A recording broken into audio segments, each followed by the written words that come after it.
Además de este, nos quedan aún otros 2 capítulos para terminar nuestro relato de la historia de la Iglesia Católica. En el capítulo anterior hemos visto cómo nacían y arraigaban dentro de Europa las monarquías absolutistas. Pero a la vez hemos visto cómo surge en la Iglesia Católica un nuevo espíritu misionero. En el año 1622, el Papa Gregorio XV había fundado la Congregación de Propaganda Fide como instrumento para llevar el Evangelio a las nuevas poblaciones que los descubrimientos habían mostrado al mundo. Y como sucede siempre en la Iglesia, los misioneros se encuentran con grandes dificultades al enfrentarse, por ejemplo, con la política de los conquistadores. Y tanto en Europa como en las tierras recién descubiertas, quien lleva siempre las de perder son las personas más débiles, los más pobres, que son cada vez más marginados. En Europa, gracias a la obra de un sacerdote francés llamado Vicente de Paúl, toma forma la nueva evangelización de estos desheredados. San Vicente de Paúl funda la Congregación de los Lazaristas, con la que quiere llevar la nueva del Evangelio de Jesús a los pobres de Europa. Pero la gran novedad es la fundación de una congregación de religiosas que tendrá un espíritu completamente diferente desde las congregaciones femeninas conocidas hasta el momento. Es la primera aparición de lo que podríamos denominar como religiosas activas, religiosas que están en medio de la gente. Vosotras, les escribe San Vicente a las monjas, tenéis como monasterio las casas de los enfermos y aquella en la que reside la superiora. Vuestra celda es una habitación alquilada, vuestra capilla, la iglesia parroquial, vuestro claustro son las calles de la ciudad. Vuestra clausura es la obediencia, la reja el temor de Dios y vuestro velo es la santa modestia.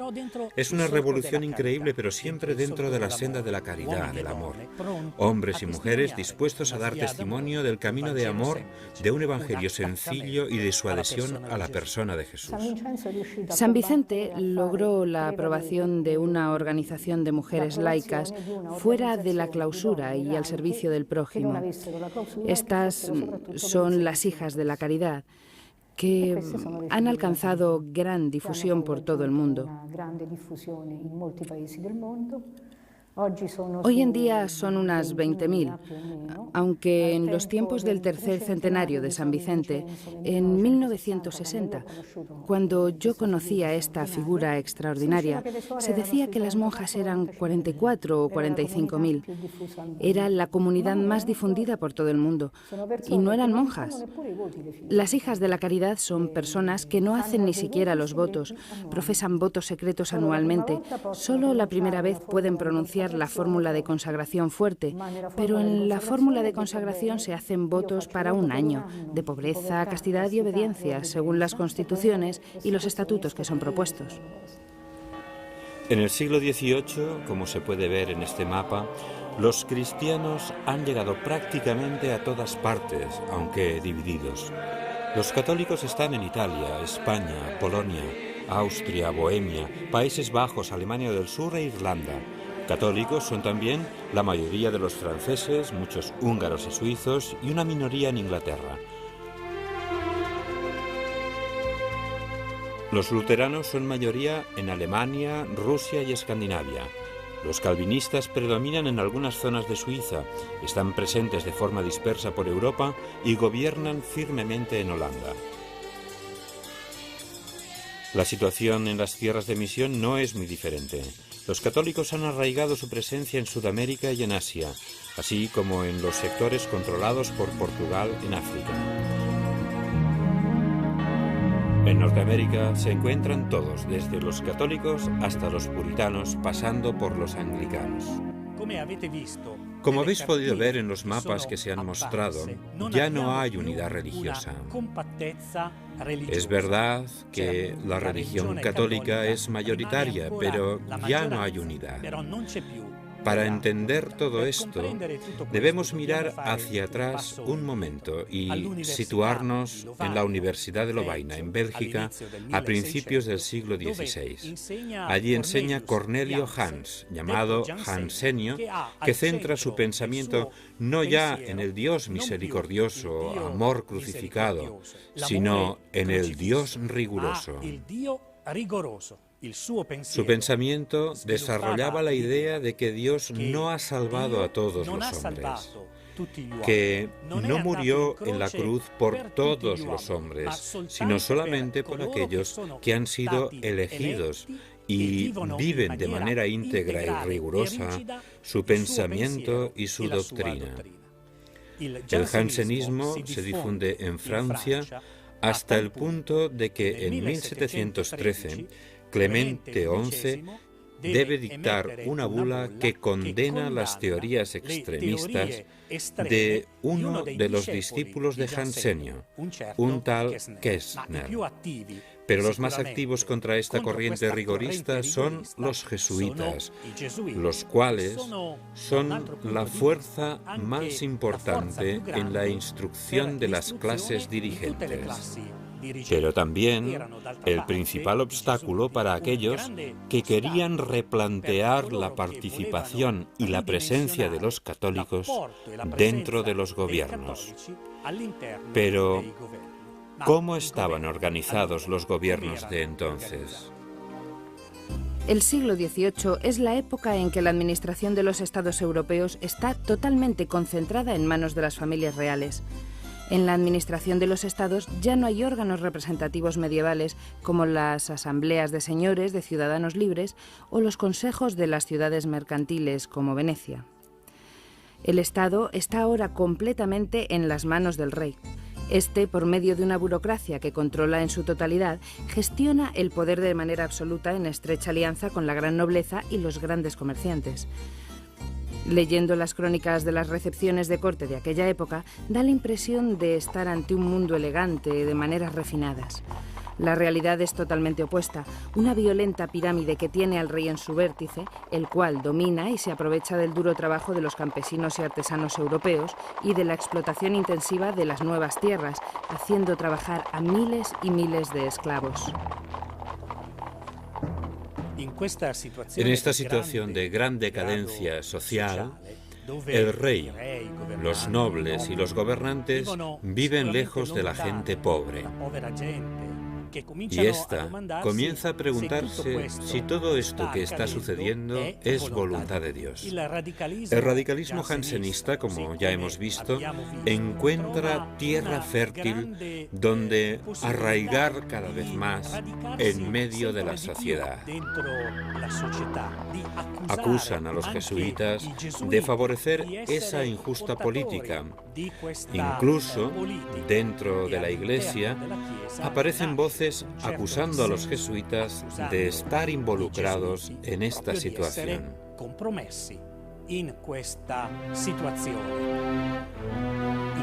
En este clima surge la pregunta sobre cuál es el verdadero cristianismo. Ante las divisiones que existen entre los cristianos, intelectuales, filósofos y escritores comienzan a pensar que existe un camino sin Dios. Afirman que la misma Iglesia ha sido superada por los hechos, que no tiene ya nada más que decir. La búsqueda de Dios es un asunto puramente humano. Empieza y termina en la razón, y en ella encuentra sus reglas y modelos a imitar. La Iglesia Católica, los cristianos, los creyentes deben enfrentarse a este nuevo pensamiento que es la Ilustración. La época ilustrada no ha terminado aún. Es un fenómeno de aceleración de las iniciativas laicistas en la educación que ya habían comenzado a principios del siglo XVI, sobre todo con la Reforma luterana. ¿Qué queda de aquella ilustración francesa de Rousseau y Voltaire? Pues sobre todo el aspecto polémico, no el aspecto constructivo. Voltaire no es antirreligioso, es anticatólico de manera visceral, sobre todo por lo que representaban antes de la Revolución Francesa el alto clero y el vínculo de la Iglesia católica con el Ancien Régime. Estamos en 1740. Ha sido elegido Papa Benedicto XIV, el cual reintrodujo el rito del lavatorio de pies en la misa del Jueves Santo y revisó el calendario de fiestas religiosas obligatorias. Intentó abrir el diálogo con el mundo de la filosofía ilustrada, escribiendo él mismo a Voltaire.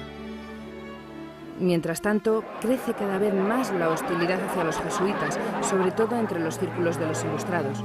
Esta hostilidad nace fundamentalmente del hecho de que los jesuitas obedecían solo al Papa y a sus propios superiores. Ahora el pontífice es Clemente XIV. Durante su pontificado se alzan voces que presionan procedentes de los diferentes gobiernos europeos como Portugal, España y el Reino de Nápoles, o los ducados de Parma y Piacenza, solicitando que se silencie a los jesuitas. Las presiones son tales que Clemente XIV se ve obligado a suprimir en 1773 la Compañía de Jesús. Aquellos jesuitas, fundados a mediados del siglo XVI por San Ignacio de Loyola, eran suprimidos con un acto administrativo del pontífice. El daño es enorme. Las escuelas, universidades, centros de formación y reunión de jóvenes son cerrados. Vivimos anticipadamente, aunque quizá de manera menos dramática, lo que sucederá más adelante con la Revolución Francesa, cuando sacerdotes, monjas, religiosos e instituciones católicas serán violados y cerrados. En el año 1776, las 13 colonias inglesas de Norteamérica declaran su independencia de Inglaterra. El acto por medio del cual nacen los Estados Unidos de América es también la primera formulación de los derechos del hombre. Desde aquel momento, la pequeña comunidad católica y los irlandeses que habían emigrado allí son reconocidos con los mismos derechos y dignidad que las demás religiones. Es el 6 de noviembre de 1789. John Carroll es nombrado primer obispo de los Estados Unidos de América en la diócesis de Baltimore, donde la presencia católica era más numerosa. La capacidad de gestión de este obispo, que había sido uno de los padres fundadores del nuevo estado, obtuvo sus frutos. Cuando el obispo John Carroll murió en 1815, los católicos eran ya 150.000, los sacerdotes 100 y 4 las sedes episcopales. Algo muy diferente sucedió en Francia con la Revolución Francesa. La Declaración de los Derechos del Hombre significó para la Iglesia Católica una auténtica matanza indiscriminada de sacerdotes, monjes y monjas, conventos e iglesias profanadas y quemadas. Las guillotinas cortaban la cabeza de todo aquel que fuera considerado antirrevolucionario. La descristianización de Francia se había convertido en uno de los objetivos del terror, que culminará el 2 de mayo de 1794 con un decreto de Robespierre que introducía por ley el culto al Ser Supremo, concebido como una especie de religión oficial del Estado. Este es el último acto de una guerra con la que creían haber destruido y fragmentado a la Iglesia. Así pensaban y esperaban, pero la sangre de miles de inocentes no fue vertida inútilmente. Entre todos estos episodios, no podemos dejar de recordar a un grupo de monjas carmelitas, guillotinadas mientras invocaban, cantando, la presencia del Espíritu para que la Iglesia de Jesús volviera a florecer en las tierras de Francia. Mientras suceden estos violentos y sangrientos hechos, el Papa es Pío VI, que al principio se mostró atemorizado ante tal violencia. En 1791, los revolucionarios franceses pretendieron que los sacerdotes jurasen y firmasen su fidelidad a un Estado que era claramente anticristiano. Y el sucesor de Pedro alzó la voz para condenar en su totalidad la Revolución Francesa. Tras la breve etapa del triunvirato, surgió la figura de Napoleón Bonaparte, el cual mantuvo siempre bajo presión al Papa. En 1796 ocupa Milán, a las puertas del territorio pontificio. A pesar de su presión cada vez mayor, el Papa no retira su condena a los principios de la Revolución Francesa, que pretendían arrebatarle de su cuidado al rebaño que Dios le había confiado. Poco después, será invadida Roma, el Papa arrestado y encerrado en la Cartuja de Florencia hasta su muerte en el exilio. La ocupación de Roma por parte de los franceses les parece a muchos una señal de un próximo hundimiento de la Santa Sede. Pío VI había dispuesto a principios de 1797 que a su muerte el cónclave para la elección de un nuevo pontífice podría tener lugar incluso en condiciones de emergencia. Así, en Venecia, bajo la protección austriaca, en 1800 es elegido Papa Pío VII.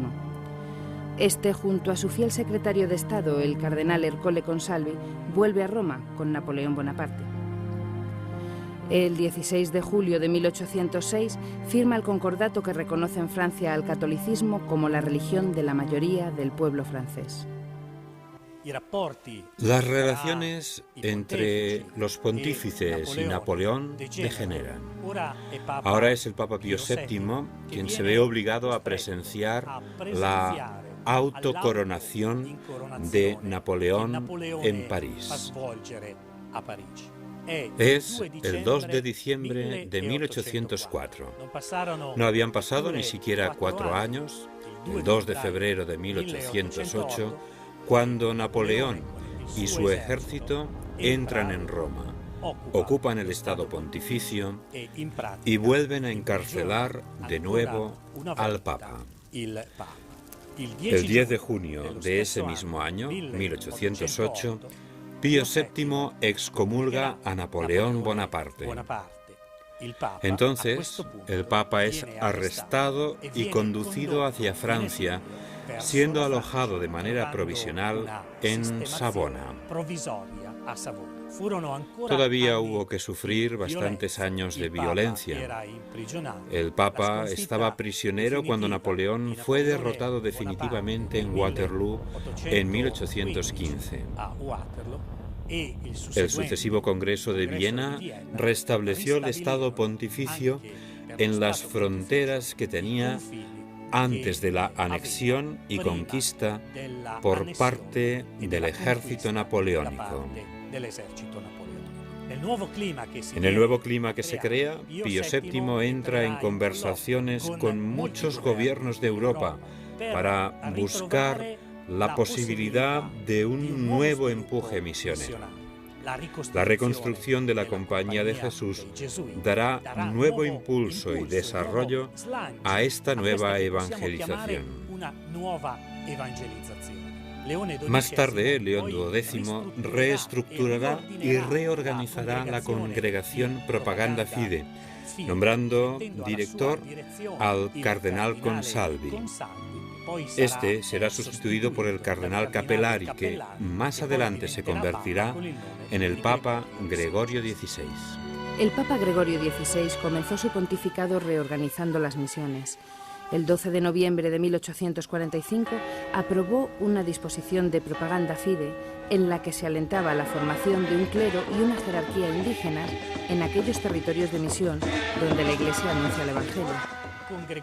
Con Gregorio XVI, la Iglesia afirmaba su alejamiento de las luchas meramente políticas y se dedicaba con nuevo vigor e impulso en esta evangelización, a la misión de llevar el Evangelio a todos, para hacer cada vez más presente la vida de Cristo.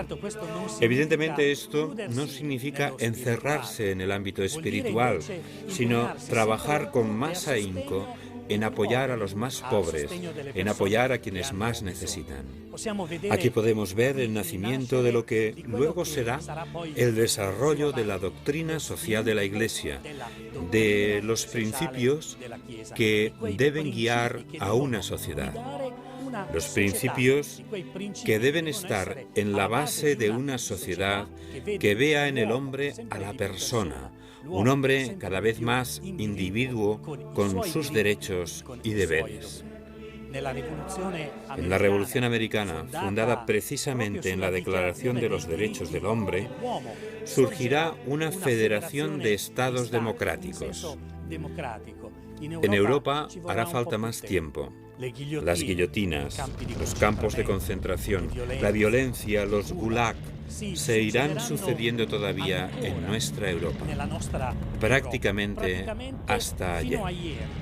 Al final de nuestra historia de la Iglesia Católica, del cual nos separan solo 2 capítulos, vemos que aquellos que profetizaban el final del catolicismo, el final del cristianismo, el final de las creencias, han recibido una respuesta completamente diferente por parte de la historia.